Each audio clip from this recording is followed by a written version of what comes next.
Hello everyone, Saraswati পুজোর জন্য ভিডিওটা ছাড়তে একটু লেট হয়ে গেল। তোমরা সবাই যেন আমরা লাচাং এসেছিলাম, তো লাচাং থেকে এবার কোথায় যাব সেটা দেখতে হলে অবশ্যই মিনি ব্লগটা কন্টিনিউ দেখো। ভুকচোকের অবস্থা প্রচণ্ড খারাপ ছিল। আমরা উঠেছি 3:30টার সময় ভিউ দেখবো বলে।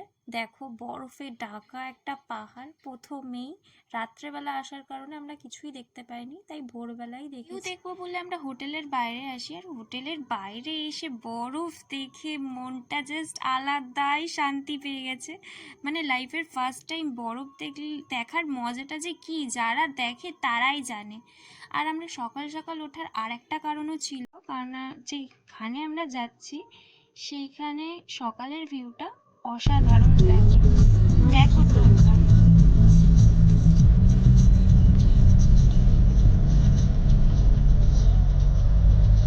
আমরা ভিউ এনজয় করতে করতে যাচ্ছিলাম কালা পাথরের দিকে।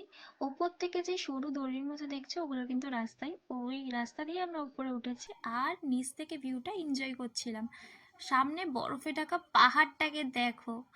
দেন চলে আসি আমরা কালা পাথরে। কালা পাথরের ভিউটা জাস্ট দেখো, বরফে পুরো ঢাকা, দেখে পাগল হয়ে গেছিলাম। এর উচ্চতা ছিল 14,850 ফুট, 4,526 মিটার। বরফের মানে গড়াগড়ি দিয়ে শুয়ে বসে অবস্থা নাজেহাল হয়ে গেছিলো। -15-16 ডিগ্রি ছিল।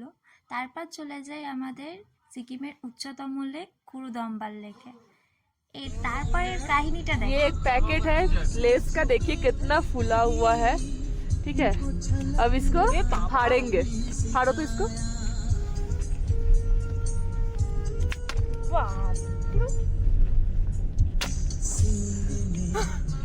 देखिए देखिए कितना है।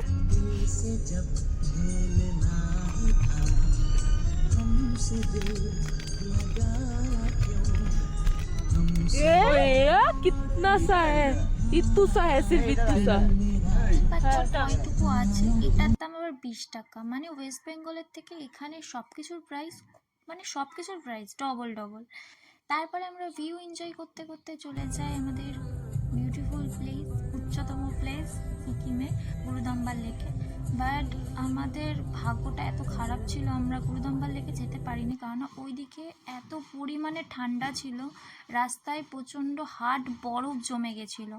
হার্ড বরফ জমার কারণে আমরা ওই যেখানে নেমেছিলাম ওখানকার পর থেকে রাস্তায় প্রচণ্ড হার্ড বরফ ছিল। ওখান দিয়ে যদি গাড়ি যায় স্লিপ কাটবে, তো আমরা রিস্ক নিয়ে সত্যি কথা বলতে আর যাইনি গুরুদম্বার লেকে।